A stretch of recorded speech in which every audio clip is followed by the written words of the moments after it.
नमस्कार दोस्तों, इस वीडियो में आप सीबीएसई बोर्ड के द्वारा आयोजित की गई सीटेट दिसंबर 2021 के पेपर 2 यानी अपर प्राइमरी पेपर के दिनांक 20 दिसंबर 2021 शिफ्ट के पेपर के एसएसटी यानी कि सोशल स्टडीज पेपर का कंप्लीट सॉल्यूशन देखने जा रहे हैं। सीबीएसई बोर्ड ने सीटेट दिसंबर 2021 में अपर प्राइमरी के लिए कुल 22 शिफ्टों में पेपर का आयोजन किया था, जिसमें से ये पहले शिफ्ट का पेपर है। अगर आप सभी शिफ्टों के पेपर के साथ साथ प्राइमरी के सभी शिफ्टों के कंप्लीट पेपर सॉल्यूशन के साथ साथ सभी सब्जेक्ट्स के कंप्लीट पेडागोजी को डिटेल में पढ़ना और समझना चाहते हैं तो इस वीडियो के समाप्त होने के बाद से आप इस वीडियो का डिस्क्रिप्शन जरूर चेक करिएगा। और अगर आप चैनल पर पहली बार विजिट कर रहे हैं तो इसको सब्सक्राइब करते हुए बेल आइकन को जरूर प्रेस कर लीजिएगा सीटेट, यूपी टेट और सुपर टेट के बेहतरीन तरीके से तैयारी करने के संदर्भ में। चलिए दोस्तों, आज के इस महत्वपूर्ण वीडियो को शुरू करते हैं। पहला प्रश्न पूछा गया है, एक शिक्षक ने अपनी कक्षा के कुछ विद्यार्थियों को एक छोटे मानव निर्मित सौर मंडल में परिवर्तित कर दिया। अगर श्याम, सुल्ताना और नैन्सी की लगभग समान लंबाई और समान वजन है तो वो किसका प्रतिनिधित्व कर रहे हैं। सौर मंडल में जितने भी ग्रह हैं उसको बच्चों के द्वारा रिप्रेजेंट करने की कोशिश की गई है कक्षा में, और ये बच्चे में से 3 बच्चे ऐसे हैं जिनकी लंबाई लगभग समान है और वजन लगभग समान है। तो वो बोला जा रहा है कि सौर मंडल में किसको रिप्रेजेंट करें, यानी सीधे तौर पर आपसे ये पूछा जा रहा है कि सौर मंडल में कौन से ऐसे ग्रह हैं जिनका वजन और जिनकी एक तरीके से लंबाई लगभग समान है। तो ये लगभग की बात की जा रही है, एग्जैक्ट की बात नहीं की जा रही है। तो देखिए ऑप्शन नंबर 1 मंगल, शुक्र और बुध का ये बिल्कुल सही जवाब हो जाएगा। इनका जो वजन है वो लगभग समान है। ऑप्शन नंबर 1 सही जवाब होगा। अगला प्रश्न पूछा गया है, ग्लोब के प्रदीप्ति वृत्त के संबंध में कथन ए और कथन बी पर विचार कीजिए, सही विकल्प का चयन कीजिए। प्रदीप्ति वृत्त को इंग्लिश में सर्किल ऑफ इल्यूमिनेशन बोलते हैं। ये क्या होता है, तो देखिए मान लीजिए ये पृथ्वी है और ये सूर्य है। तो एग्जैक्टली होता क्या है कि पृथ्वी जो है वो सूर्य के चारों तरफ चक्कर इस प्रकार से परिक्रमा कर रही है, ठीक है। पृथ्वी सूर्य के चारों तरफ घूम रही है। इसके अलावा जो पृथ्वी है वो अपने अक्ष पर लगभग 23.5 डिग्री इस प्रकार से झुकी हुई है, ठीक है। मान लीजिए ये इसका अक्ष था तो ये 23.5 डिग्री इस प्रकार से झुकी हुई है।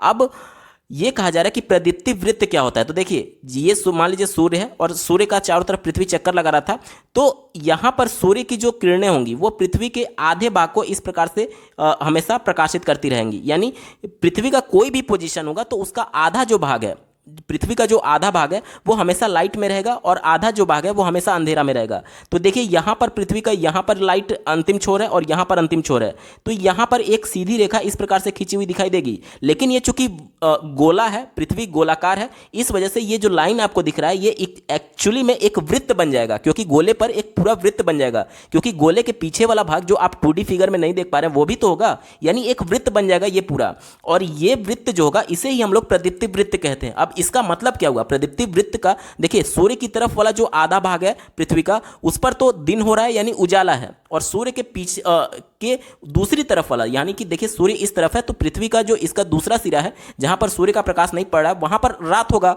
यानी कि ये जो प्रदीप्ति वृत्त है ये दिन और रात का विभाजित करती है, यानी पृथ्वी पर कहां दिन होगा और कहां रात होगा ये प्रदीप्ति वृत्त ही तय करती है। यहां तक क्लियर। चलिए इसी को ध्यान में रख करके हम लोग उत्तर ढूंढेंगे। पहला विकल्प दिया गया है कि यह ग्लोब पर दिन और रात को विभाजित करती है, ये विकल्प तो बिल्कुल सही है। अभी हमने देखा कि यहाँ पर देखिए ये प्रदीप्ति वृत्त है, इसके इधर ये दिन है और इसके इधर ये रात है। यहाँ तक क्लियर, तो ये सही था, हमारा उत्तर होगा। दूसरा क्या कहा जा रहा है कि यह वृत्त अक्ष के साथ मिलता है। अब हमारा अक्ष ये था 23.5 डिग्री अंश पर झुका हुआ है, तो इससे ये कहाँ मिल रहा है, ये निगेटिव है, हमारा उत्तर नहीं होगा। क्योंकि देखिए ये पृथ्वी झुका हुआ है और ये सूर्य की किरणें जो है वो इसको देखिए ये अक्ष से यहां तक आ रही हैं और इसका अक्ष से पहले ही हो जा रही है, तो ये अक्ष के साथ नहीं मिलता है, यानी ये विकल्प गलत हो गया। यानी कि ए सही है और बी गलत है। दिए गए विकल्प में देखिए ऑप्शन नंबर 1 ए सही है और बी गलत है, इसका बिल्कुल सही जवाब हो जाएगा। विकल्प नंबर 1 सही उत्तर है। अगला प्रश्न पूछा गया है, अटलांटिक महासागर के संदर्भ में नीचे दिए गए कथनों में से कौन सा सही है। पहले विकल्प की बात करें, कहा जा रहा है कि यह विश्व का सबसे बड़ा महासागर है, तो ये विकल्प गलत है। विश्व का सबसे बड़ा महासागर प्रशांत महासागर है, ना कि अटलांटिक महासागर, तो ये विकल्प गलत हो गया। दूसरा देखिए, यह लगभग वृत्ताकार है और एशिया, ऑस्ट्रेलिया, उत्तर एवं दक्षिणी अमेरिका इसके चारों ओर स्थित है। स्क्रीन पर आप विश्व का मानचित्र देख सकते हैं। यहाँ पर देखिए ये अटलांटिक महासागर है, ये नॉर्थ अटलांटिक है और ये साउथ अटलांटिक है। और इसका शेप देखिए, बोला गया था कि वृत्ताकार है, जबकि इसका शेप देखिए इस प्रकार से आकर के कुछ इस प्रकार से है, यानी कि ये एस आकार का है अटलांटिक महासागर, ठीक है। तो ये विकल्प गलत हो गया। साथ ही साथ इस विकल्प में ये कहा गया था कि एशिया महाद्वीप और ऑस्ट्रेलिया महाद्वीप, साथ ही साथ नॉर्थ और साउथ अमेरिका इसके चारों तरफ है। तो देखिए एशिया तो इससे दूर है और ऑस्ट्रेलिया भी इससे घिरा हुआ नहीं है, तो ये विकल्प बिल्कुल ही गलत है, हमारा उत्तर नहीं होगा। चौथा विकल्प देखिए, कहा जा रहा है कि मेरियाना गर्त इस महासागर में स्थित है, तो मेरियाना गर्त जो है वो प्रशांत महासागर में स्थित है, ये भी हमारा विकल्प गलत हो गया। एक ही विकल्प बचा ऑप्शन नंबर 3, इसकी तट रेखा बहुत अधिक दंतुरित और अनियमित है। देखिए अब आपको सोचना ही नहीं है, ये विकल्प ही सही होगा। एक बार मैं फिर से क्लियर कर देता हूं, दंतुरित का मतलब होता है इंटेंडेड और अनियमित यानी इरेगुलर बोला जा रहा है। तंदुरित का मतलब क्या हो गया कि जैसे देखिए जब आप कॉपी में आपका हाशिया जो लेफ्ट साइड में होता है उसके बगल से आप लिखना शुरू करते हैं, यानी कि ये मान लीजिए अब मैं आपको बता रहा हूँ, ये कॉपी है तो यहाँ पर एक लाइन खींची रहती है और इस लाइन के आप इधर से लिखना शुरू करते हैं इस तरीके से, और ये वाला एरिया आप नहीं टच करते हैं। तंदुरित का मतलब ये हुआ कि आप इस वाले हाशिए के लेफ्ट साइड में बार बार क्रॉस करके ऐसे ऐसे लिख रहे हैं, या फिर इधर से भी बेवजह आप हाशिए के बाहर जा रहे हैं, यानी कि जो एरिया है वो बिल्कुल डिफाइंड है, उस डिफाइंड एरिया से बाहर निकलने की बात किया जा रहा है अटलांटिक महासागर को। ये बात बिल्कुल सही है। कैसे देखिए, यहाँ पर देखिए अगर हम लोग इस प्रकार से इसकी बाउंड्री मान लें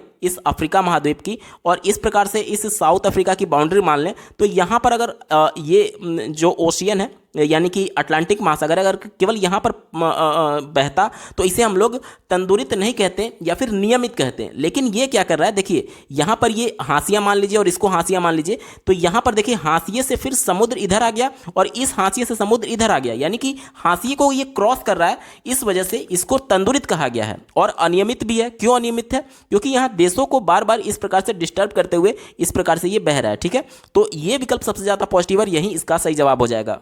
विकल्प नंबर 3 सही जवाब होगा। अगला प्रश्न पूछा गया है, मानचित्र में प्रयोग होने वाले रूढ़ प्रतीक होते हैं। रूढ़ का मतलब कन्वेंशनल और प्रतीक मतलब कि सिंबल, यानी पूछा जा रहा है कि जो मैप में हम लोग कन्वेंशनल सिंबल्स यूज करते हैं वो क्या होते हैं। चलिए पहले विकल्प से शुरुआत करते हैं। कहा जा रहा है कि वे प्रतीक जो क्षेत्र के किसी विशिष्ट समाज द्वारा प्रयुक्त होते हैं। अब देखिए मानचित्र का प्रयोग पूरे विश्व में किया जा रहा है। आज हम लोग वर्ल्ड मैप की बात करते हैं, तो अगर किसी पर्टिकुलर किसी विशिष्ट समाज के द्वारा वो प्रयोग किया जा रहा होगा वो सिंबल, तो जाहिर सी बात है सबके लिए कंफर्टेबल नहीं होगा समझना। यानी ऐसे सिंबल्स का यूज करना होगा जिसको पूरा समाज मानता हो, यानी कि पूरा विश्व मानता हो। तो ये किसी पर्टिकुलर क्षेत्र तक सीमित नहीं होना चाहिए, तो ये विकल्प निगेटिव है, हमारा उत्तर नहीं होगा। दूसरा देखिए, वे प्रतीक जिनके माध्यम से केवल भू आकृतिक लक्षणों को दर्शाया जाता है। तो केवल वर्ड आ गया, अब आपको आगे विचार करना ही नहीं है। केवल जहां भी आ जाएगा वो हमेशा विकल्प को निगेटिव कर देता है क्योंकि संकुचित होता है, इस वजह से ये भी हमारा उत्तर नहीं होगा।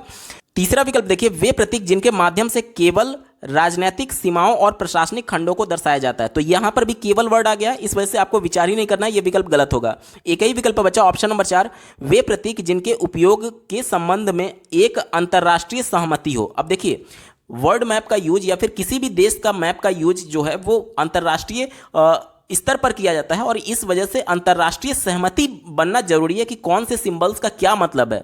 ये ज़्यादा इंपॉर्टेंट है, तभी तो सभी देश के लोग समझ पाएंगे कि पर्टिकुलर इस देश में क्या रिप्रेजेंट कराया गया है, प्रत्येक सिंबल का क्या मतलब है। तो ये सभी अंतर्राष्ट्रीय सहमति के बाद होता है, और यही ये जो रूढ़ प्रतीक है यानी कि कन्वेंशनल सिंबल्स होते हैं ये दर्शाते हैं। ऑप्शन नंबर 4 पॉजिटिव और यही इसका सही जवाब होगा। अगला प्रश्न पूछा गया है, उच्च ज्वार यानी कि ज्वार भाटा जो आता है उसमें जो हाईएस्ट पीक पर लहरें जाती हैं उसके संबंध में 2 स्टेटमेंट दिए गए हैं, और उन्हीं स्टेटमेंट को पढ़ करके आपको सही विकल्प का चयन करना होगा। पहला स्टेटमेंट दिया गया है, ये जल स्तर की तट की ऊंचाई तक पहुंचाते हैं जो जहाज को बंदरगाह तक पहुंचाने में सहायक होते हैं। मान लीजिए ये समुद्र है और इसमें यहाँ पर कोई एक जहाज है, ठीक है, कोई व्यक्ति बैठा हुआ है, इस जहाज से जा रहा है। तो जाहिर सी बात है जब ज्वार भाटा लहरें उठेंगी तो जाहिर सी बात है इसको पुश करेंगी, इस नाव को पुश करेंगी और इसको मदद करेंगी इस तट पर आने में। तो ये विकल्प तो बिल्कुल पॉजिटिव है, हमारा उत्तर होगा।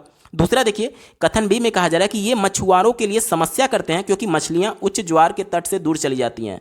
अब जब नाव को ये तट के किनारे ला रहा है तो जाहिर सी बात है इस लहर में जो भी मछलियां होंगी उस मछलियों को भी तो ये पुश करेगा, यानी कि इधर ले जाने में, तट पर ले जाने में। तो ये कह रहा है कि इस ज्वार भाटा जो है वो तट से दूर लेकर के जाती है मछलियां को। तो ये विकल्प निगेटिव है, हमारा उत्तर नहीं होगा, क्योंकि जब नाव को ले जा रही है तो जाहिर सी बात है मछलियां भी पुश हो जाएंगी तट की तरफ। तो ये कहना कि तट से दूर हो जाएंगी, ये गलत है, हमारा निगेटिव उत्तर था।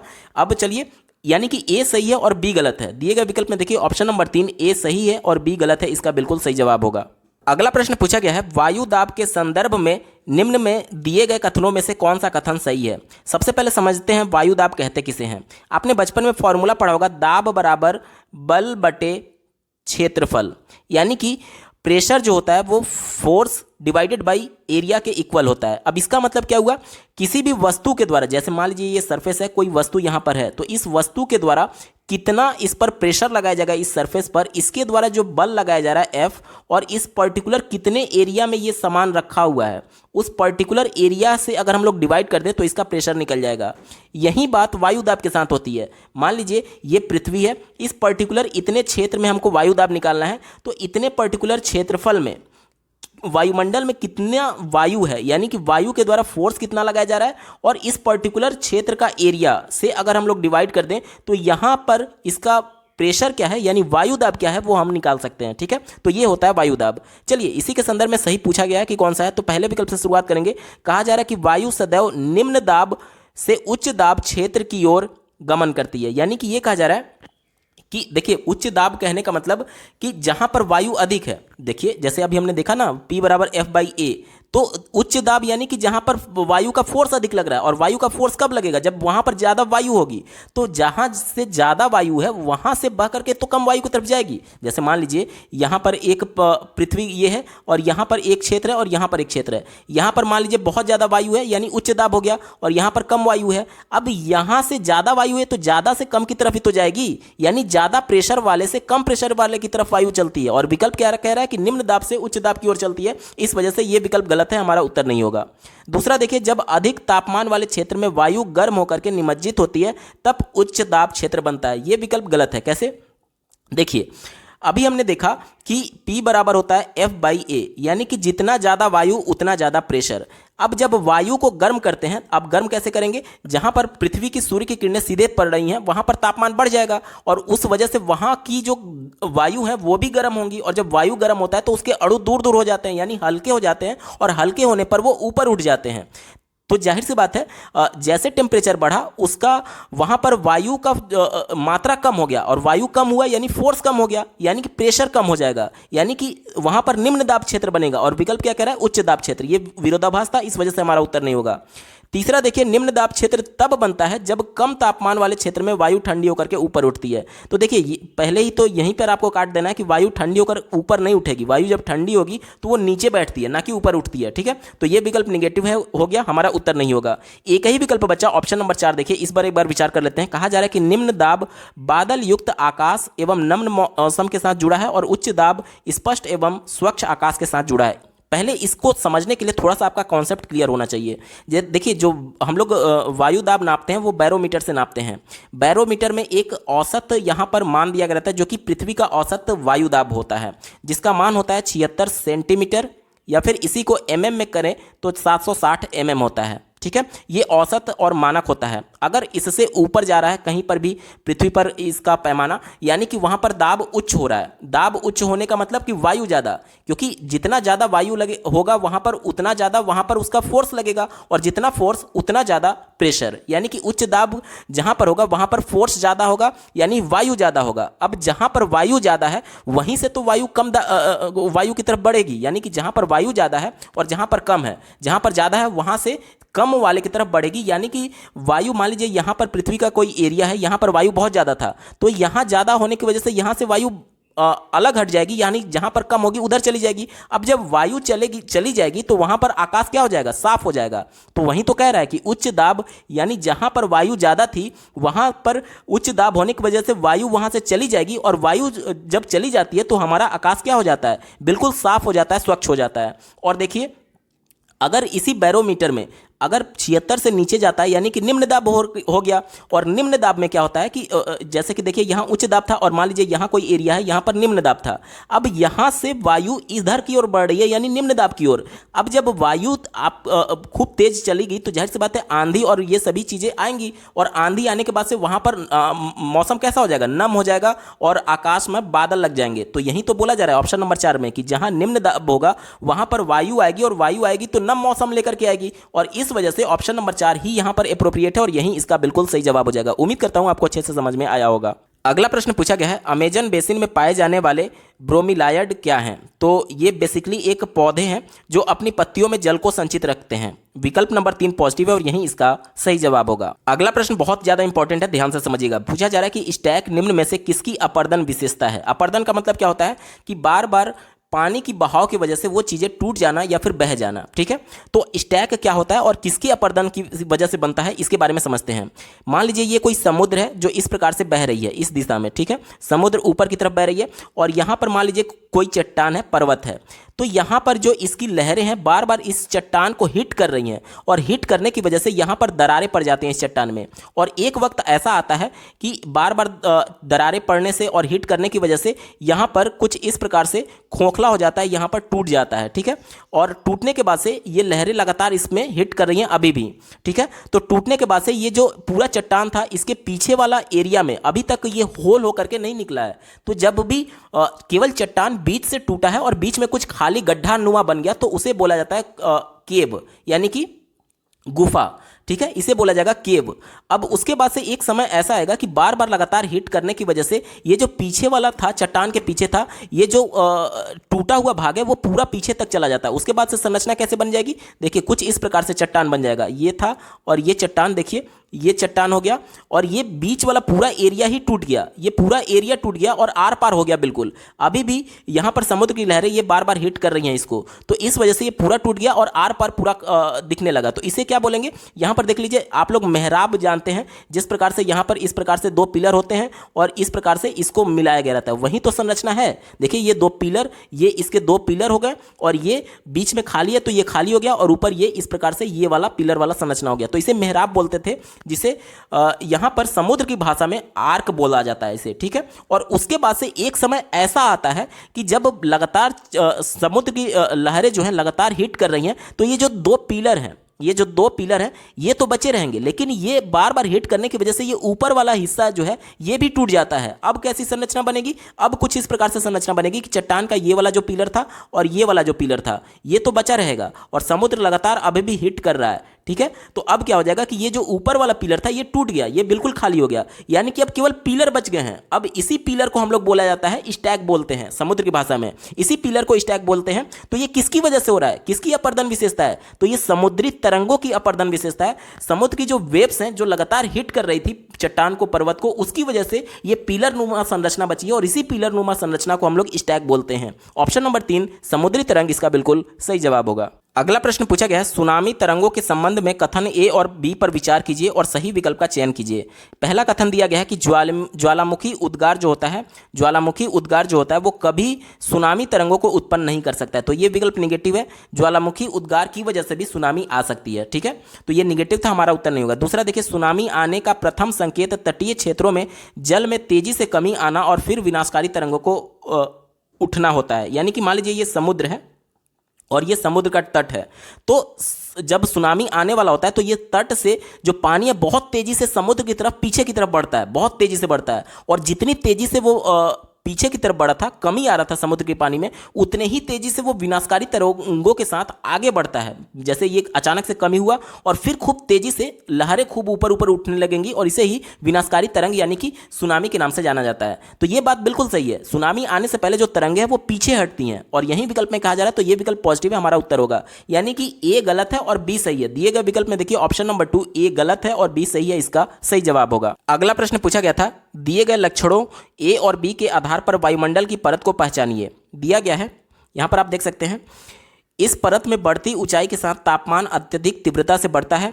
यह परत रेडियो संचार में मदद करती है। तो रेडियो संचार में कौन मदद करता है, बाह्य वायुमंडल, इसमें ही टेम्परेचर तेजी से बढ़ता है ऊपर जाने की तरफ और साथ ही साथ ये रेडियो संचार में मदद करती है। इसे अंग्रेजी में थर्मोस्फीयर बोला जाता है। ठीक है, थर्मोस्फीयर, और इसे हिंदी में बाह्य वायुमंडल बोला जाएगा। ऑप्शन नंबर 3 यहां पर बिल्कुल सही जवाब है। अगला प्रश्न पूछा गया है, निम्नलिखित में से किनको सतत पोषणीय विकास के सिद्धांत में शामिल किया जाना चाहिए। सतत पोषणीय विकास मतलब कि जैसे सतत विकास हम लोग पढ़ते हैं कि हम लोग टेक्नोलॉजी और डेवलपमेंट तो करें, लेकिन साथ ही साथ जो हमारे प्राकृतिक संसाधन है उसको हम लोग आने वाली पीढ़ियों के लिए भी बचा करके रखें। इसी को पोषण से जोड़ करके हमको उत्तर देना है। ठीक है, पहले विकल्प से शुरुआत किया जाएगा। दिया गया है, पृथ्वी की जीवन शक्ति और विविधता का संरक्षण करना। तो ये तो बात बिल्कुल सही है, प्राकृतिक संसाधनों का हम लोग संरक्षण करते हैं और यहाँ पर चूंकि पोषण से संबंधित था, इस वजह से जीवन को शक्ति प्रदान करने वाली विविधता का संरक्षण करने के बाद बिल्कुल पॉजिटिव हमारा उत्तर होगा। दूसरा देखिए, पर्यावरण के प्रति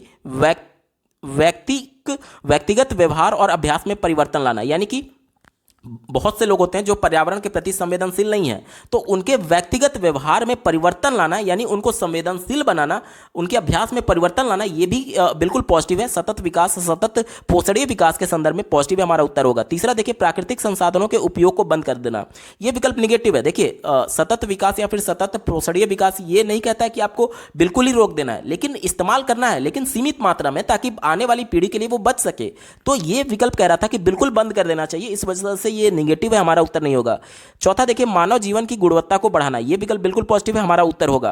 क्योंकि जब आप प्राकृतिक संसाधनों का उपयोग कर रहे हैं तो जाहिर सी बात है गुणवत्ता में बढ़ोतरी होगी, और वो बढ़ोतरी आने वाले पीढ़ियों के लिए भी बचा करके रखना है। इस वजह से ऑप्शन नंबर देखिए ए, बी और डी वाला बिल्कुल सही है, सी वाला गलत है। अब इसी को ध्यान में रख करके विकल्प ढूंढेंगे। देखिए यहां पर दिया गया है ऑप्शन नंबर 4 में देखिए ए, बी और डी इसका बिल्कुल सही जवाब होगा। अगला प्रश्न पूछा गया है, खनिज के संदर्भ में निम्नलिखित में से कौन सा कथन सही है। ठीक है, पहले विकल्प से शुरुआत करेंगे। कहा जा रहा है खनिज बिना किसी मानवीय हस्तक्षेप के प्राकृतिक प्रक्रियाओं द्वारा निर्मित होते हैं, तो ये बात तो बिल्कुल सही है। खनिज को हम लोग खोद करके निकालते हैं जमीन में से, उसके निकालने में हमारा रोल है, उसको बनाने में, उसकी निर्माण में हमारा कोई भी रोल नहीं है, तो ये विकल्प बिल्कुल पॉजिटिव है, उत्तर होगा। दूसरा कहा जा रहा है कि अभ्रक और क्रोमाइट अलौह खनिज हैं, यानी कि ये लौह के खनिज नहीं है, ये बोला जा रहा है, तो ये विकल्प नेगेटिव है, हमारा उत्तर नहीं होगा। तीसरा देखिए, जो खनिज कम गहराई में स्थित होते हैं, जैसे मान लीजिए पृथ्वी का सतह है और इसकी सतह से बिल्कुल कम गहराई में उपस्थित होते हैं, उनको विवृत खनन के द्वारा निकाला जाता है, तो ये भी विकल्प बिल्कुल पॉजिटिव है, हमारा उत्तर होगा। चौथा देखिए, खनिज अनवीकरणीय संसाधन है।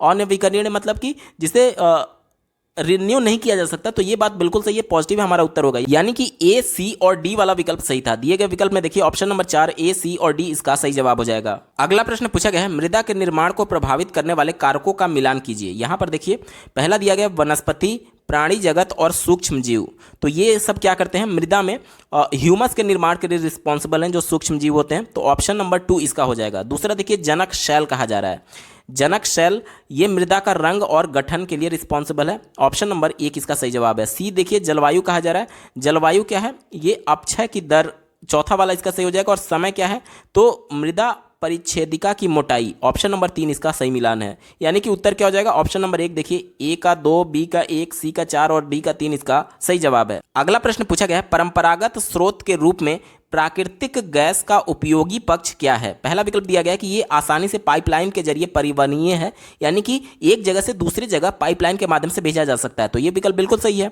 दूसरा देखिए, ये तेल और कोयले की अपेक्षा अधिक स्वच्छ है। जाहिर सी बात है कोयले में बहुत ज़्यादा धुआं निकलता है, लेकिन प्राकृतिक गैस में इस प्रकार का कोई भी प्रदूषण करने वाला धुआं नहीं निकलता है, तो इस वजह से ये बिल्कुल स्वच्छ है, इस वजह से ये भी पॉजिटिव है, हमारा उत्तर होगा। तीसरा देखिए, पूरी दुनिया में समान रूप से इसका वितरण है, समान रूप से इसका वितरण नहीं है, ये विकल्प गलत है, यानी कि केवल ए और बी वाला विकल्प सही है। ऑप्शन नंबर 2 देखिए, ए, बी इसका सही जवाब होगा। अगला प्रश्न पूछा गया है, उपनिषद के बारे में आपसे पूछा जा रहा है। उपनिषद के बारे में थोड़ा सा जान लेते हैं। तो बेसिकली उपनिषद का शब्द का अर्थ होता है समीप या फिर उपवेशन या फिर समीप बैठना, ब्रह्म विद्या की प्राप्ति के लिए शिष्य का गुरु के पास बैठने के संदर्भ में है, इसका मतलब होता है। और इसके संबंध में कौन सा सही आपसे पूछा जा रहा है। पहला दिया गया है, अध्यापकों और विद्यार्थियों के बीच बातचीत का संकलन है, तो ये विकल्प बिल्कुल पॉजिटिव है, हमारा उत्तर होगा। दूसरा दिया गया, सामान्य वार्तालाप के रूप में प्रस्तुत किए गए हैं, ये भी विकल्प बिल्कुल सही है। तीसरा देखिए, विचार जिनमें आत्मा और सार्वभौमिक आत्मा का विवरण किया गया है, ये भी विकल्प बिल्कुल सही है, यानी कि तीनों विकल्प इसके सही हैं। ऑप्शन नंबर 4 देखिए, ए, बी और सी इसका सही जवाब होगा। अगला प्रश्न पूछा गया है, पुरुष और महिला कंकाल अवशेषों के अध्ययन और उनमें विभेद करने के लिए हमें क्या ध्यान देना चाहिए। यानी कि 2 कंकाल है, एक पुरुष का एक महिला का है, दोनों में आप कैसे अंतर कर पाएंगे कि कौन महिला का है कौन पुरुष का है। तो बेसिकली क्या होता है कि महिलाओं की जो कंकाल का जो एक तरीके से कूल्हे की जो हड्डी होती है वो बड़ी होती है पुरुषों की अपेक्षा। इसी को ध्यान में रख करके हमें उत्तर ढूंढना है। पहला दिया गया है, पहने हुए आभूषण पर कोई, क्योंकि यह महिला को दर्शाता है, तो ये गलत है। पहले के जमाने में जो पुरुष थे, राजा महाराजा थे, तो वो भी आभूषण ग्रहण कर रहे थे, तो केवल आभूषणों के तौर पर हम नहीं दर्शा सकते कि वो महिला या फिर पुरुष है।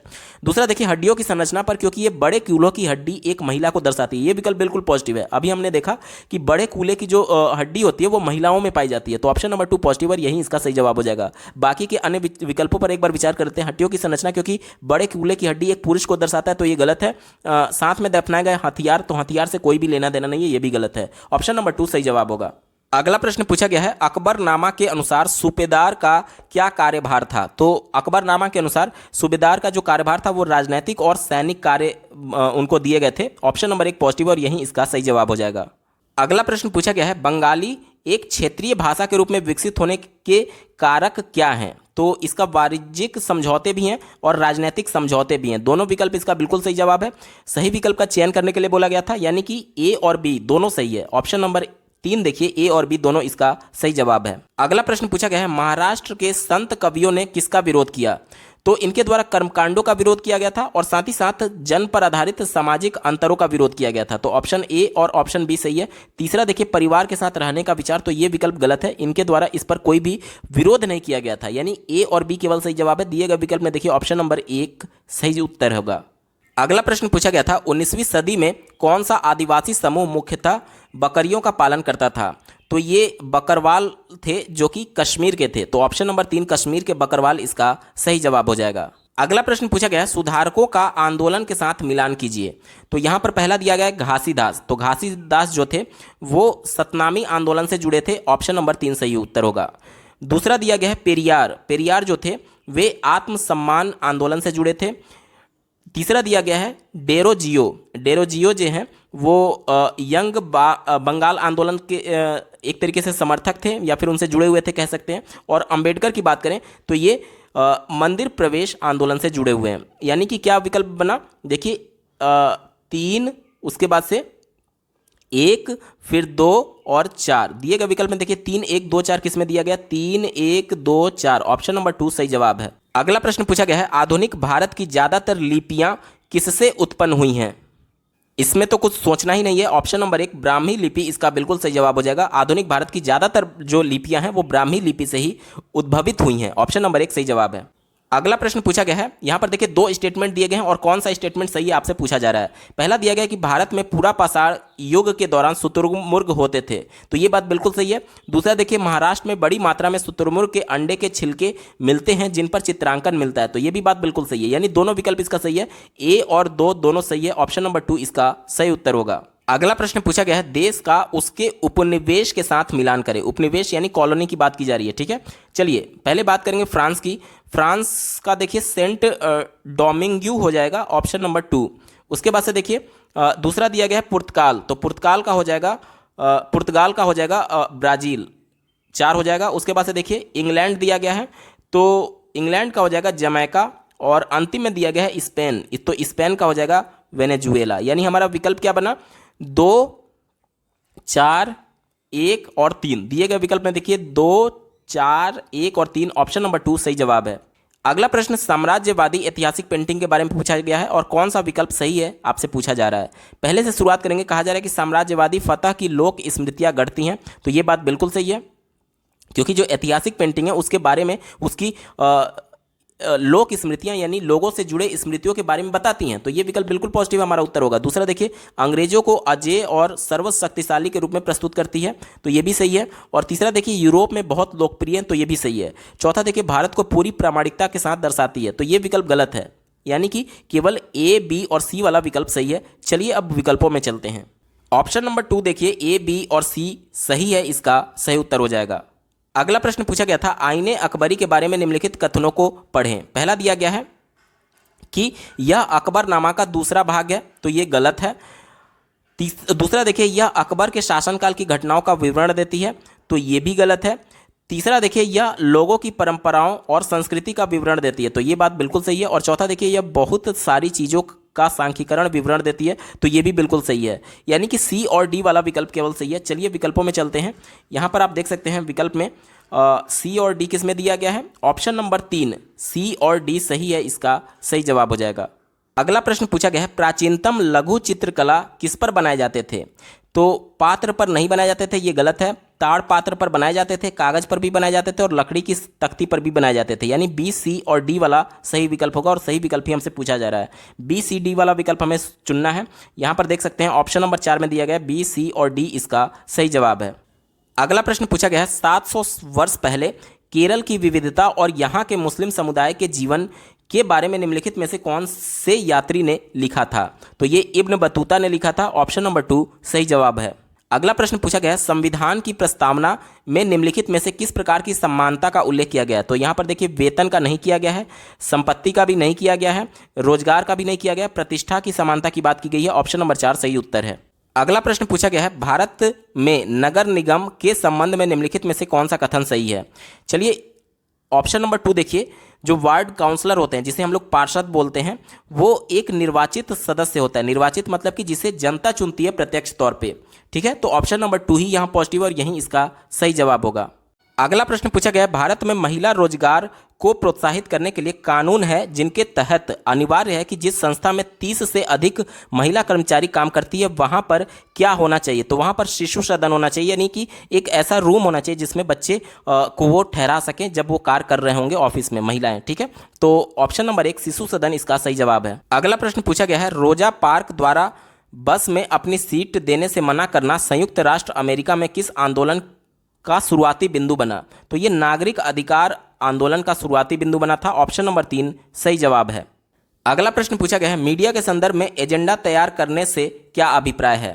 तो किसी भी पर्टिकुलर इंफॉर्मेशन को या फिर मुद्दे को चिन्हित करना और उसे जनता तक पहुंचाना ही एजेंडा तैयार करने के संदर्भ में होता है, मीडिया के संदर्भ में। तो ऑप्शन नंबर 4 यहाँ पर देखिए, मीडिया द्वारा मुद्दों को चिन्हित करना और उन्हें जनता तक पहुंचाना इसका बिल्कुल सही जवाब होगा। अगला प्रश्न पूछा गया है, भारत में धर्मनिरपेक्षता के संदर्भ में निम्नलिखित में से कौन सा कथन सही है। पॉजिटिव सेंस में पूछा गया है। पहला विकल्प दिया गया है, न राज्य न धर्म एक दूसरे के मामले में दखल दे सकते हैं। तो ये विकल्प निगेटिव है, उत्तर नहीं होगा। दूसरा देखिए, भारतीय राज्य को धर्म से एक सैद्धांतिक दूरी बना करके रखना चाहिए। तो ये बात बिल्कुल सही है। तीसरा देखिए, राज्य समुदायों के निजी कानूनों में हस्तक्षेप नहीं कर सकता है। तो ये विकल्प गलत है। और चौथा देखिए, राज्य द्वारा प्रयास किया जाना चाहिए कि एक धार्मिक समुदाय दूसरे धार्मिक समुदाय पर प्रभुत्व स्थापित ना करे। तो ये भी विकल्प बिल्कुल सही है। ठीक है, यानी कि हमारा विकल्प क्या बना, बी और डी हमारा सही जवाब है। ऑप्शन नंबर 3 देखिए, बी और डी इसका सही जवाब है। अगला प्रश्न पूछा गया है, 1952 से 2019 तक भारतीय संसद में निम्नलिखित में से किनके लिए आरक्षण था। तो यहाँ पर देखिए, अनुसूचित जातियों को भी आरक्षण था और एंग्लो भारतीय समुदाय के लिए भी आरक्षण था, अनुसूचित जनजातियों के लिए भी था, लेकिन महिलाओं के लिए नहीं था। यानी कि हमारा विकल्प क्या बना, ए, बी और डी। दिए गए विकल्प में देखिए ऑप्शन नंबर 3 ए, बी, डी इसका सही जवाब है।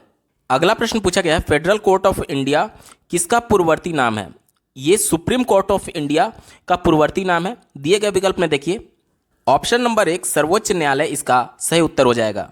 अगला प्रश्न है, भारतीय संविधान के अनुच्छेद 39A के तहत राज्य का यह कर्तव्य है कि वह अपने नागरिकों को क्या उपलब्ध कराए। तो कानूनी सहायता उपलब्ध कराने की बात की गई है 39A में। ऑप्शन नंबर 2 सही जवाब है।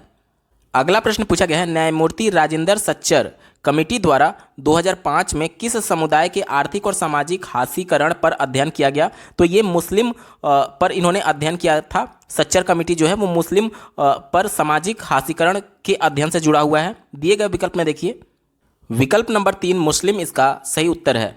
अगला प्रश्न पूछा गया है, भारत में कपड़ा उद्योग के संबंध में दादन व्यवस्था जिसे पुटिंग आउट प्रणाली कहते हैं से क्या तात्पर्य है। तो इसका मतलब ये होता है कि जो व्यापारी है वो बुनकर को रॉ मटेरियल उपलब्ध कराते हैं और उनसे जो प्रोडक्ट है, जो बुना हुआ कपड़ा है वो लेते हैं। ठीक है, तो ऑप्शन नंबर 1 में देखिए, व्यापारी द्वारा बुनकर को कच्ची सामग्री उपलब्ध करवाना और उनसे बुना हुआ सामान कपड़ा लेना इसका बिल्कुल सही जवाब हो जाएगा। अगला प्रश्न पूछा गया था, 1994 में दक्षिण अफ्रीका में व्यवस्था बदलने से किस तरह की सरकार बनी। तो वहां पर डेमोक्रेटिक गवर्नमेंट का निर्माण हुआ था। दिए गए विकल्प में देखिए विकल्प नंबर 1 लोकतांत्रिक सरकार इसका बिल्कुल सही उत्तर होगा। अगला प्रश्न पूछा गया है, सामाजिक विज्ञान के शिक्षण शास्त्री अब उच्च प्राथमिक स्तर पर पढ़ाते वक्त नागरिक शास्त्र शब्द का प्रयोग क्यों नहीं करते हैं। ठीक है, पहले विकल्प से शुरुआत करेंगे। कहा जा रहा है कि नागरिक शास्त्र एक खास औपनिवेशिक अतीत से पनपा हुआ है और इसलिए इसे बदलने की जरूरत है। तो ये विकल्प बिल्कुल सही है, हमारा उत्तर होगा। दूसरा देखिए, इसे एक आलोचनात्मक दृष्टिकोण समाहित किया है। तो ये विकल्प निगेटिव है, हमारा उत्तर नहीं है। तीसरा देखिए, यह केवल सहकारी संस्थाओं और कार्यक्रमों का विवरण देने तक ही केंद्रित था। तो ये संकुचित था, इस वजह से इसका प्रयोग अब नहीं किया जाता है और ये विकल्प बिल्कुल सही है। तीसरा देखिए, चौथा देखिए, इसने इस विषय के दायरे को संकुचित रखा था। तो ये भी विकल्प बिल्कुल सही है, यानी कि ए, सी और डी वाला विकल्प सही है। चलिए अब विकल्पों में चलते हैं। ऑप्शन नंबर 3 देखिए, केवल ए, सी और डी इसका सही उत्तर हो जाएगा। चलिए बात करेंगे प्रश्न संख्या 72 की। दिया गया है, मस्जिद के विषय पर ऐतिहासिक कल्पना जागृत करने के लिए सबसे प्रभावशाली विधि कौन होगी।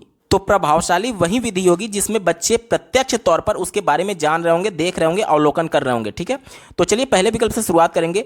दिया गया है मस्जिद के ऊपर एक किबंदित सुनाना, तो ये विकल्प निगेटिव है, हमारा उत्तर नहीं होगा। केवल सुन करके बच्चे कॉन्सेप्ट क्लियर नहीं कर पाएंगे। दूसरा देखिए, किसी विशेषज्ञ को निमंत्रित करना, तो विशेषज्ञ भी आएगा तो प्रत्यक्ष तौर पर नहीं दिखा पाएगा, एक तरीके से उनको बोलकर ही बताया जा सकता है, यानी बच्चे प्रत्यक्ष तौर पर अवलोकन नहीं करेंगे, तो ये भी विकल्प निगेटिव हो गया, हमारा उत्तर नहीं होगा। चौथा देखिए, एक डॉक्यूमेंट्री फिल्म दिखाना, तो ये भी फिल्म दिखाने से संबंधित है, प्रत्यक्ष तौर पर नहीं है, उत्तर नहीं होगा। एक ही विकल्प बचा, किसी स्थानीय मस्जिद की यात्रा आयोजित करना, तो यहाँ पर जब बच्चे जाएंगे तो प्रत्यक्ष तौर पर अवलोकन कर सकते हैं और इस वजह से यही पॉजिटिव है, यही हमारा उत्तर होगा। अगला प्रश्न पूछा गया है, मानचित्र, सिक्के और समय रेखा किसके शिक्षण के लिए सबसे अधिक उपयुक्त है? तो यहाँ पर देख लीजिए, सिक्कों के माध्यम से जो पुराने समय में सिक्के मिलते हैं उसके बारे में उसका अध्ययन करके हम लोग जान सकते हैं कि पुराने समय में किस प्रकार का आर्थिक व्यवस्था रहा होगा या फिर किस प्रकार से पूरा सिस्टम चलता होगा। साथ ही साथ पुराने समय के मानचित्र को देख करके हम लोग समझ सकते हैं कि जो पहले के राजा महाराजा थे उनका साम्राज्य कहाँ तक फैला हुआ था, ये सभी चीज़ें हम लोग जान सकते हैं। तो ये क्या है? ये हमारे अतीत के बारे में बताता है, यानी कि इतिहास के बारे में बताता है। ऑप्शन नंबर 3 सही जवाब होगा। अगला प्रश्न पूछा गया है, निम्नलिखित में से कौन सा प्राथमिक स्रोत का प्रतीक नहीं है? अब सबसे पहले जान लेते हैं कि प्राथमिक स्रोत होता क्या है। तो किसी भी चीज के बारे में अगर आप जानना चाहते हैं तो डायरेक्टली उस वस्तु से जानिए जिसके बारे में आप जानना चाहते हैं, तो वो प्राथमिक स्रोत कहा जाएगा। लेकिन मान लीजिए कि अगर मैं आम के बारे में जानना चाह रहा हूं तो डायरेक्टली बगीचे में ना जाकर के उसके मॉडल के बारे में अगर मुझे बताया जा रहा है कक्षा में, तो ये प्राथमिक स्रोत नहीं हुआ, क्योंकि मैं आम के बारे में जानना चाह रहा था और आम प्रत्यक्ष तौर पर मुझे दिखाया नहीं गया है, तो ये प्राथमिक स्रोत का उदाहरण नहीं है। इसी को ध्यान में रख करके हम लोग उत्तर देंगे। पहला दिया गया कि मौसम की दैनिक जानकारी का संग्रह। अब मौसम की दैनिक जानकारी यानी रोज रोज का मौसम का हाल क्या है, इसका संग्रह किया जा रहा है, तो जाहिर सी बात है वो कोई भी व्यक्ति प्रत्यक्ष तौर पर रोज का मौसम देख सकता है और उसकी जानकारियों को संग्रह कर सकता है, तो ये प्राथमिक स्रोत का उदाहरण है। इस वजह से हमारा उत्तर नहीं होगा, क्योंकि हमसे निगेटिव सेंस में पूछा गया था। दूसरा देखिए, भारत के आर्थिक सर्वेक्षण की समीक्षा। भारत के आर्थिक जो डेटा होते हैं उनका सर्वे एक तरीके से एनालिसिस करने की बात की जा रही है, तो वो डेटा को एनालाइज करके हम लोग किसी पर्टिकुलर रिजल्ट पर पहुंच सकते हैं, तो ये भी आपका प्राथमिक स्रोत का उदाहरण है, इस वजह से उत्तर नहीं होगा। तीसरा देखिए, जन्म और मृत्यु का पंजीकरण। तो जन्म और मृत्यु का पंजीकरण जो होता है वो भी प्रत्यक्ष तौर पर प्राथमिक स्रोत है, क्योंकि पता चलता है कि उस पर्टिकुलर नगर निगम क्षेत्र में कितने बच्चों का जन्म हुआ है और कितने लोगों की मृत्यु हुई है, तो ये भी प्राथमिक स्रोत का एक तरीके से प्रतीक है, इस वजह से उत्तर नहीं होगा। एक ही विकल्प बचा, ऑप्शन नंबर 4 देखिए, हड़प्पा के नृत्य करते हुए लड़की का प्रतिरूप यानी मॉडल की बात की जा रही है, तो ये डायरेक्टली आप उस वस्तु को नहीं देख रहे हैं बल्कि उसके मॉडल को देख रहे हैं, इस वजह से ये हमारा उत्तर नहीं होगा, प्राथमिक स्रोत का प्रतीक नहीं है। और चूंकि नहीं पूछा गया था इस वजह से ऑप्शन नंबर डी ही केवल सही जवाब हो जाएगा, यानी ऑप्शंस में देखिए केवल डी वाला हमारा सही जवाब होगा। ऑप्शन नंबर 3 देखिए, केवल डी इसका सही उत्तर है। अगला प्रश्न पूछा गया, सामाजिक विज्ञान शिक्षण में समुदाय एक महत्वपूर्ण संसाधन है क्योंकि। पहले विकल्प से शुरुआत करेंगे, यह सस्ता और सुलभ है।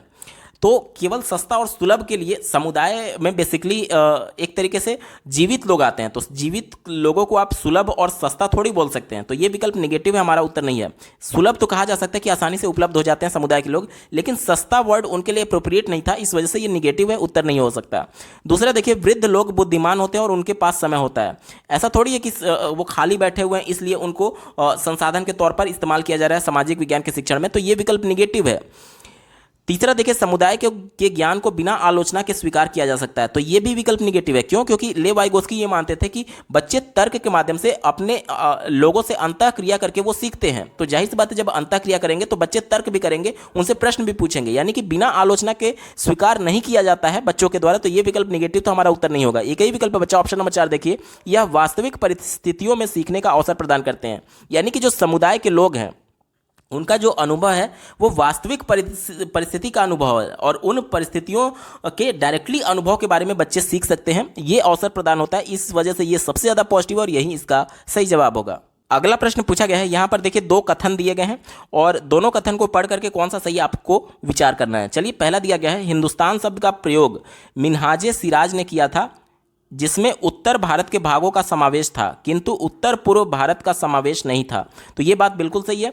दूसरा देखिए, किसी भी शब्द का प्रयोग करने में इतिहास के शिक्षण शास्त्रियों को बहुत सावधान रहना चाहिए क्योंकि अतीत में उन शब्दों के कुछ अलग ही अर्थ थे, तो ये भी बात बिल्कुल सही है। और देखिए, जो बी वाला है वो सही से व्याख्या करता है ए की। क्यों? क्योंकि सतर्कता बरतने की बात की जा रही है, क्योंकि मिन्हाजे सिराज में इस प्रकार की सतर्कता नहीं बरती गई थी, तो जो बी वाला है वो एक तरीके से सही व्याख्या करता है ए की। अब इसी को ध्यान में रखकर के उत्तर देना है। ऑप्शन नंबर 3 देखिए, ए और बी दोनों सही है और ए का सही व्याख्यान बी है। ऑप्शन नंबर 3 सही उत्तर होगा। अगला प्रश्न भी 2 स्टेटमेंट दिए गए हैं और दोनों को पढ़ करके सही विकल्प का चुनाव करना है। पहला स्टेटमेंट दिया गया है, बच्चों को सामाजिक एवं राजनीतिक जीवन काल्पनिक वृत्तांतों अथवा केस स्टडी या उन अभ्यासों के आधार पर पढ़ाया जाए जो बच्चों के अपने अनुभव से जुड़े हुए हैं। जाहिर सी बात है, बच्चों के पूर्व ज्ञान की बात की जा रही है और बच्चे के पूर्व ज्ञान से जोड़ करके जब भी उसको शिक्षा दी जाती है तो वो अर्थपूर्ण होता है। और इसका जो बी वाला कथन है वो कहा जा रहा है ठोस बच्चे ठोस अनुभवों के माध्यम से सीखते हैं। तो ये बात बिल्कुल सही है, क्योंकि बच्चे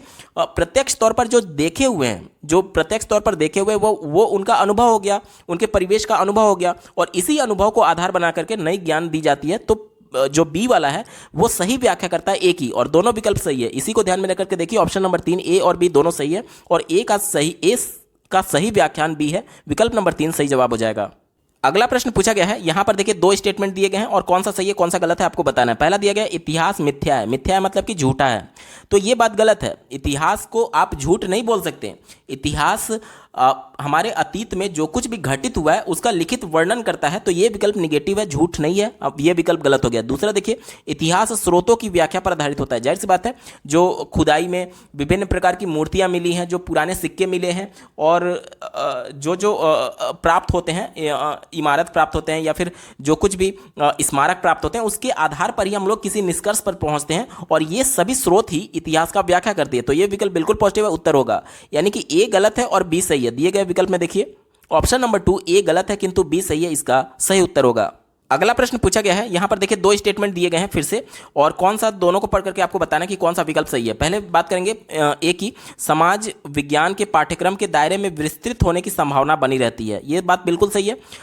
जो पाठ्यक्रम है उसको एक्सटेंड किया जा सकता है अगर बच्चे के द्वारा लगातार प्रश्न पूछे जा रहे हैं या फिर किसी टॉपिक पर बच्चा बार बार प्रश्न पूछ रहा है, तो आप उसके प्रश्न को यानी उसकी जिज्ञासा को इग्नोर नहीं कर सकते। बच्चा कुछ नया जानना चाह रहा है तो जाहिर सी बात है आप उसके पाठ्यक्रम को एक्सटेंड कर सकते हैं। यानी कि जो कक्षा 3 में मान लीजिए बच्चा है और सामाजिक अध्ययन में सामाजिक विज्ञान में कोई एक ऐसा टॉपिक पूछ रहा है जो कि कक्षा 4 से जुड़ा हुआ है, तो आप उसको ऐसा थोड़ी कि मना कर देंगे। जाहिर सी बात है उसके जिज्ञासा को शांत करने के लिए भले ही वो कक्षा 4 का टॉपिक क्यों ना है, आप उसको बताएंगे। यही तो बोला जा रहा है, पाठ्यक्रम के दायरे में विस्तृत करना। यानी कि कक्षा 4 का कॉन्सेप्ट अगर बच्चे के द्वारा पूछा गया तो आप उसको बताएंगे। ठीक है, तो ये पॉजिटिव था, हमारा उत्तर होगा। दूसरा देखिए, कथन बी कहा जा रहा है कि बच्चे बाहरी दुनिया के तमाम अनुभवों को कक्षा में लेकर के आते हैं। ये बात बिल्कुल सही है। जो बच्चे का परिवेश है, परिवेश से बच्चे अनुभव लेकर के विद्यालय आते हैं, तो ये भी बात बिल्कुल सही है। और चूंकि अनुभव लेकर के आते हैं, इस वजह से वो अपने अनुभव के आधार पर ही प्रश्न पूछ रहे हैं और इस वजह से पाठ्यक्रम को विस्तृत करने की आवश्यकता होती है। यानी कि ए और बी दोनों सही है और जो बी है वो सही व्याख्या करता है ए की। ऑप्शन नंबर 3 देखिए, ए और बी दोनों सही है और ए का सही व्याख्यान बी है। ऑप्शन नंबर 3 सही जवाब होगा। अगला प्रश्न पूछा गया है, किसी कक्षा में यदि शिक्षक या फिर शिक्षिका किसी क्षेत्र के लोगों को किसी एक निश्चित छवि में बांध देती है तब वह किसको बढ़ावा दे रही है। ध्यान से समझिएगा। एक पहले से पूर्वाग्रह बना लेना, किसी लोगों के बारे में एक धारणा बना लेना, इसे हम लोग बोलते हैं रूढ़िबद्ध अवधारणा। ठीक है, दिए गए विकल्प में देखिए, ऑप्शन नंबर 2 रूढ़िबद्ध धारणा यहां पर बिल्कुल सही जवाब होगा। अगला प्रश्न पूछा गया है, सामाजिक विज्ञान में शैक्षणिक प्रक्रियाएं एक ऐसी ज्ञान मीमांसा पर जोर देती है जहां पाठ्यक्रम, पहले विकल्प से शुरुआत करेंगे, कहा जा रहा है कि मुद्दों को समझाने का एक विशेष रास्ता होती है। यानी कि किसी भी मुद्दे को बच्चे को समझाया जा रहा है, किसी टॉपिक को बच्चे को समझाया जा रहा है, तो उसका एक ऐसा रास्ता होगा जो कि बेहतर तरीके से, सबसे अच्छे तरीके से समझाया जा सकता है।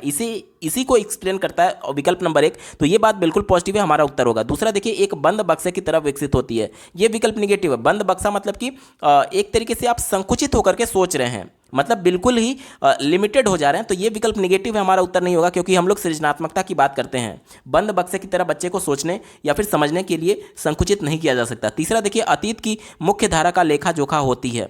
यहाँ पर सामाजिक विज्ञान की बात की जा रही है।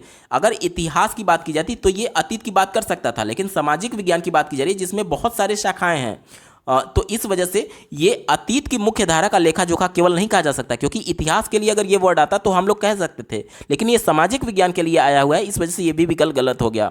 चौथा देखिए, एक परिवर्तनात्मक दस्तावेज के रूप में बनती है। ये विकल्प बिल्कुल सही है। देखिए, सामाजिक विज्ञान में हम लोग सोशल स्टडीज़ की बात कर रहे हैं, तो आज हम लोग एक तरीके से विदेशों के बारे में पढ़ते हैं, या फिर जैसे किसी देश की राजधानी के बारे में पढ़ रहे हैं, तो मान लीजिए उस देश की राजधानी बदल गई, तो ये सोशल साइंस का ही तो पार्ट माना जाएगा। या फिर भविष्य में जा करके अगर मान लीजिए भारत की ही राजधानी बदल गई, या फिर भारत की भौगोलिक क्षेत्र में कुछ बदलाव हो गया, या फिर विदेशों की भौगोलिक क्षेत्र में कुछ बदलाव हो गया, तो ये क्या है, ये अपडेट हो रहा है, लगातार अपडेट हो रहे हैं। और यही प्रश्न कहा जा रहा है कि एक परिवर्तनात्मक दस्तावेज के रूप में बनती है। ऑप्शन नंबर डी यहां पर पॉजिटिव होगा, यानी कि केवल ए और डी वाला विकल्प सही है। चलिए अब ऑप्शंस में चलते हैं। विकल्प नंबर 2 देखिए, केवल ए और डी इसका सही उत्तर है।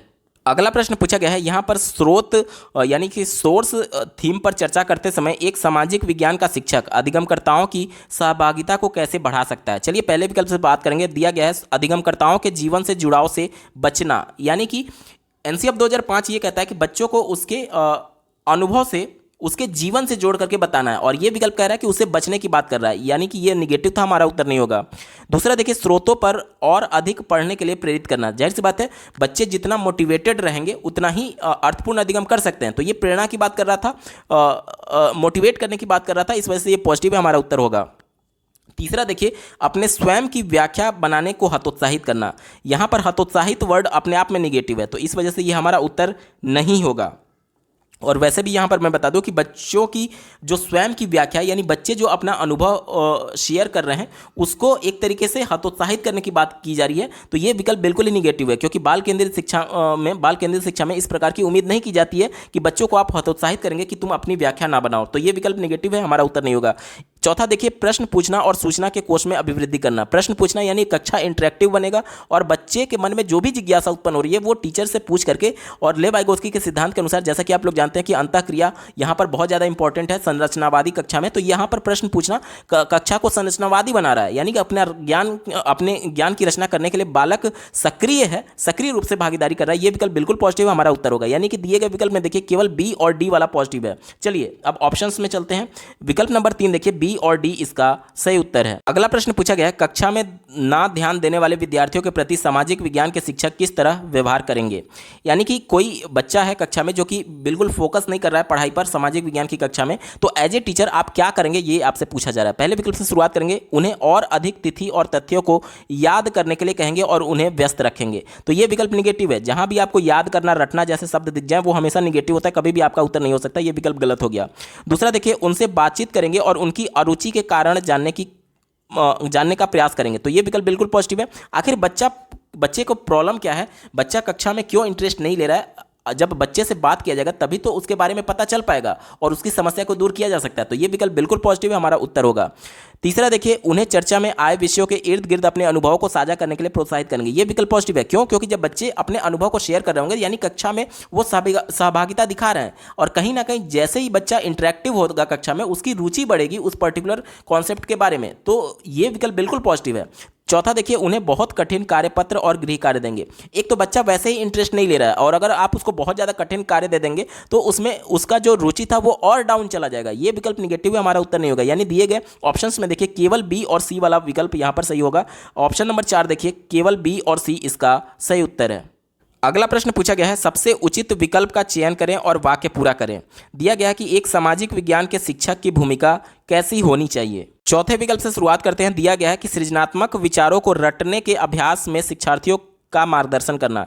रटना जहां भी आ गया, अब आपको विचार ही नहीं करना है। एनसीएफ 2005 के द्वारा रटना, याद करना, स्मरण करना, ये सभी शब्दों को निगेटिव माना गया है, इस वजह से ये विकल्प आपका गलत हो गया। तीसरा देखिए, शिक्षार्थियों को उत्पाद आधारित शिक्षण अधिगम पर्यावरण प्रदान करना। उत्पाद यानी कि सिर्फ आउटपुट की बात की जा रही है, जैसे कि परीक्षा में पास होना। केवल परीक्षा में पास होने के लिए, फर्स्ट सेकंड आने के लिए आप पढ़ाई नहीं कर रहे हैं। कॉन्सेप्ट को समझ पाएं, अपनी समझ अपने व्यवहार में परिवर्तन ला पाए, इसलिए हम लोग बच्चों को पढ़ाते हैं, ना कि केवल पास फेल के लिए नहीं पढ़ाते हैं। तो ये केवल उत्पाद की बात कर रहा था, यानी पास फेल की बात कर रहा था, इस वजह से ये विकल्प निगेटिव हो गया, हमारा उत्तर नहीं होगा। पहला देखिए, उच्च संज्ञानात्मक क्षमताओं वाले प्रश्नों के निर्माण के लिए सभी शिक्षार्थियों को प्रेरित करना। आपको लग रहा होगा कि यहाँ पर प्रेरित यानी कि पॉजिटिव सेंस में आ गया और सभी बच्चों को प्रश्न पूछने के लिए प्रेरित किया जाए, तो ये पॉजिटिव होगा, लेकिन नहीं, ध्यान से देखिए ये विकल्प निगेटिव है। कैसे?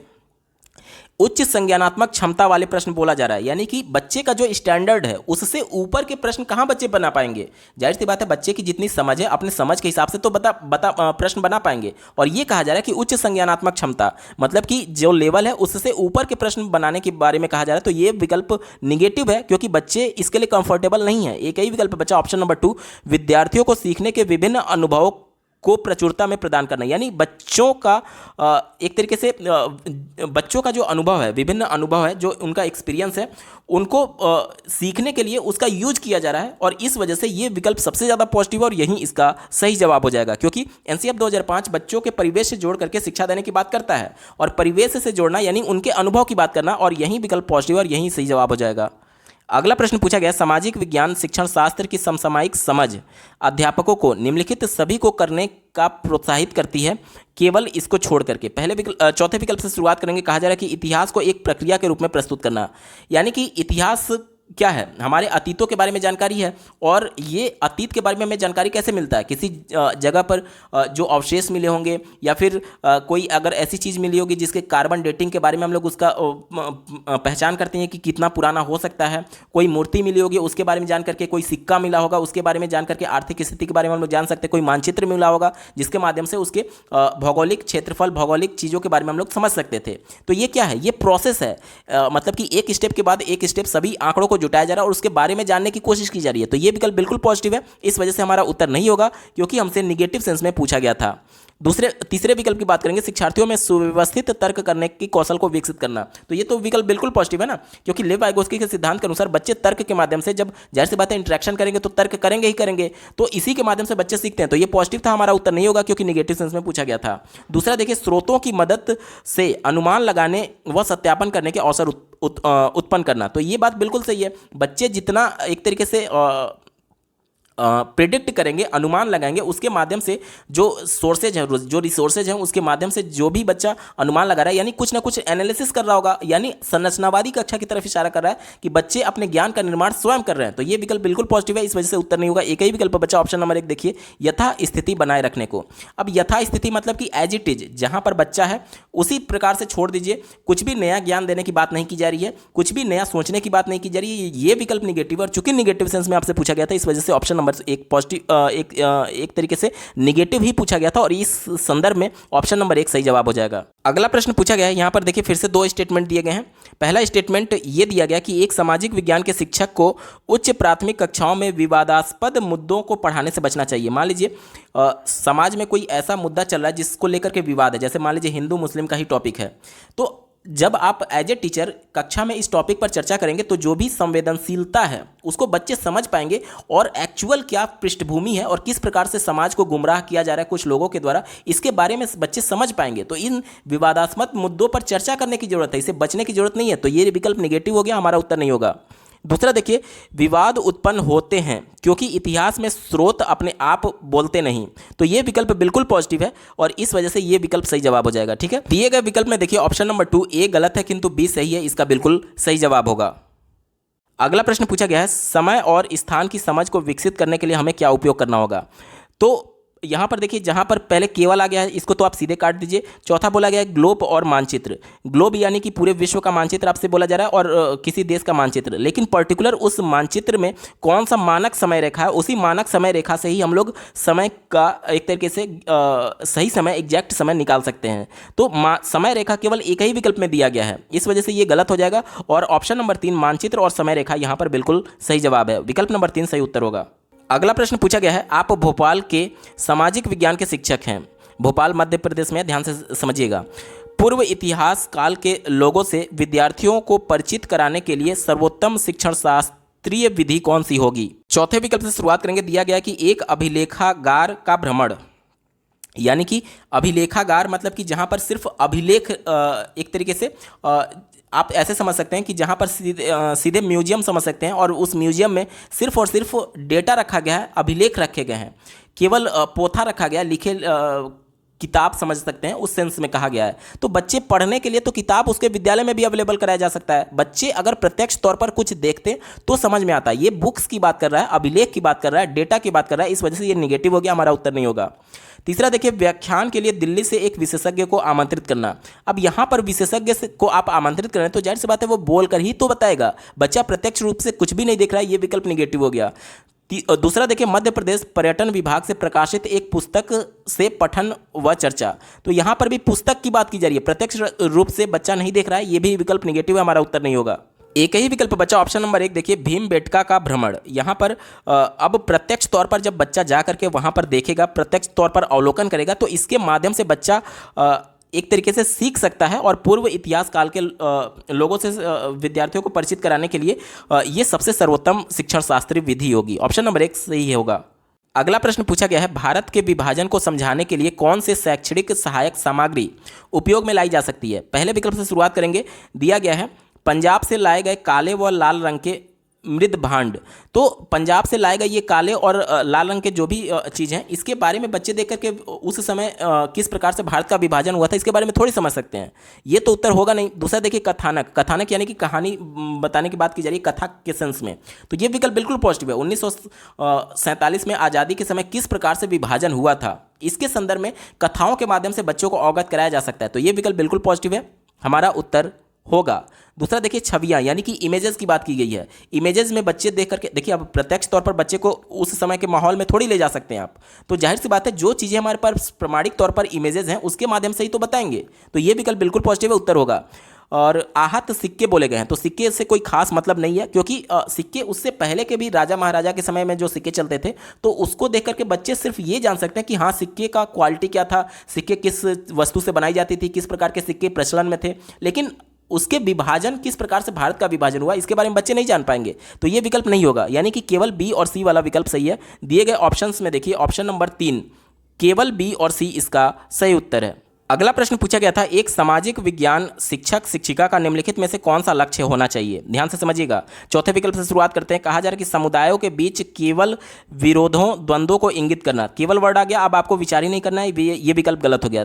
तीसरा देखिए, हमारे अतीत का गौरवशाली बनाना, हमारे अतीत को गौरवशाली बनाना। अब मान लीजिए हमारा अतीत गौरवशाली नहीं है, तो क्या ज़बरदस्ती आप उसमें इंफॉर्मेशन थोड़ी डालेंगे, जो हमारे अतीत है, जो हमारे अतीत हमको बता रहे हैं उसी के बारे में तो एक तरीके से चीज़ें हम लोग जानेंगे, हम उसमें हाइपोथेटिकल चीज़ें थोड़ी डालेंगे कि ऐसा होता था, राजा महाराजा ऐसे थे, बहुत अमीर थे, ये होता था वो होता था। जो चीज़ें हमारे पास प्रमाण के तौर पर हैं, जो अतीत के माध्यम से जो हमें पता चल रहा है, जो इतिहास के माध्यम से पता चल रहा है, उसको अब गौरवशाली थोड़ी बनाया जा सकता है, जो हो चुका है वो हो चुका है, तो ये विकल्प निगेटिव है, उत्तर नहीं हो सकता।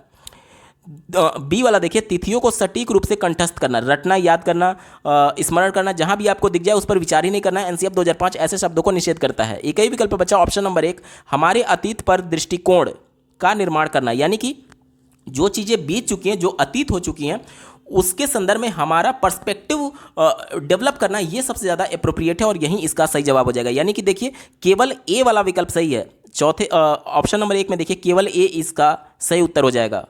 दोस्तों, ये पेपर पूरा सॉल्व हो चुका है। आपको ये वीडियो कैसा लगा कमेंट के माध्यम से जरूर बताइएगा, और साथ ही साथ सीटेट दिसंबर 2021 के अपर प्राइमरी यानी पेपर 2 के सभी शिफ्टों के कंप्लीट पेपर सोल्यूशन के साथ साथ अगर आप प्राइमरी लेवल के पेपर के साथ सभी सब्जेक्ट्स के कंप्लीट पेडागोजी को डिटेल में देखना चाहते हैं, तो इस वीडियो के बाद इस वीडियो का डिस्क्रिप्शन जरूर चेक करिएगा, और अगर आप चैनल पर पहली बार विजिट करें तो इसको सब्सक्राइब करते हुए बेल आइकन को जरूर प्रेस कर लीजिएगा। इस वीडियो को देखने के लिए आपका बहुत बहुत धन्यवाद। भगवान करे आपका दिन शुभ हो।